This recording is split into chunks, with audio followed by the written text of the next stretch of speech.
Did you know Enlil, also known as Yahweh in biblical text, is an Anunnaki alien who masqueraded as God in the Garden of Eden? Enlil was a formidable warrior commander of the Anunnaki and was bestowed dominion and ownership over the earth and its newly modified human inhabitants.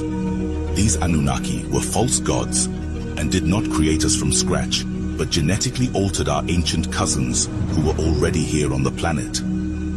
With newfound authority, Enlil forged a sanctuary called the Garden of Eden, and he was known as the Lord Satan of the garden according to the Sumerian text.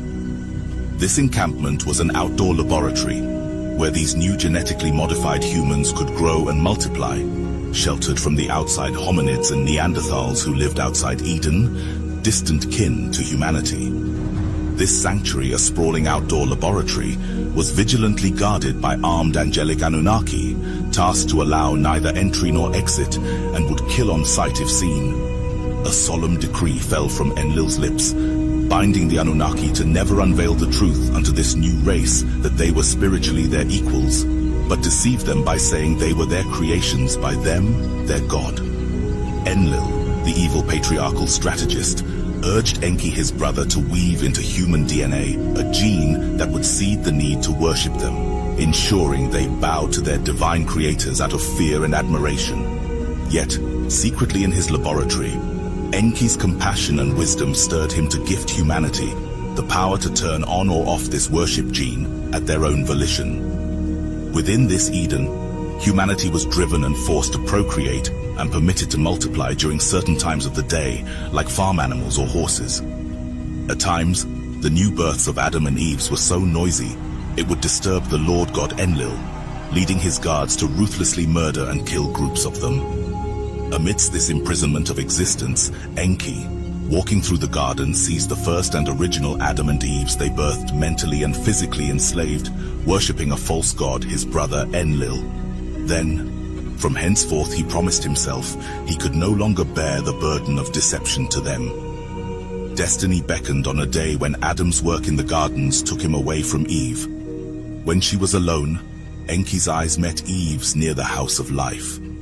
In tones of love and compassion, he told her the forbidden truths, revealing that herself, Adam, and all the other new humans in the garden were a cosmic kin, endowed with immortal souls and not creatures made by the Anunnaki. He also told her that he was not a god, and the gods were not angels. This revelation stripped away the false shroud of godhood and unveiled the Anunnaki's godlike masquerade to Eve. Upon their Adam's return, Eve told Adam the forbidden knowledge she was just told. The cognitive dissonance scared them. Fleeing, they concealed their nakedness beneath veils of leaves, eluding the vigilant gaze of the angelic guards. News of this occurrence reached Enlil, known also as Yahweh, who concealed his wrath beneath the veneer of divinity. He went personally inside of the garden to search for them. Spotting them, he used a whirlwind technology to scare them and show his dismantlement and rage for hiding. Upon his physical presence with them, their once loyal eyes now alight with newfound knowledge and defiance. Enlil's fury erupted like a tempest, casting Adam and Eve from Eden's embrace, his heart a fortress against their awakened wisdom, fearing it would taint the minds of the other humans they were domesticating. Enlil then discovered his half-brother Enki's betrayal because of his soft heart for the humans.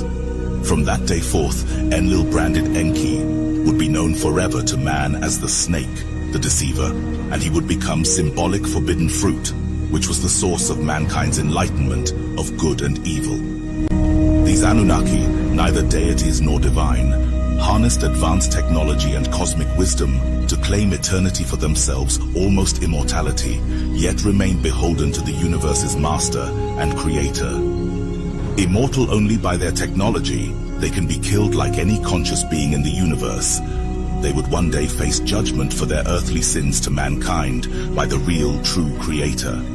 In our next video, we will be touching on the Ma'at Pyramid Wars before and after the Great Flood, a truth inscribed in the Lost Book of Enki by Zecharia Sitchin, whose translations were recently proven accurate by peer-reviewed scholars and communities in ancient civilizations in the year 2020.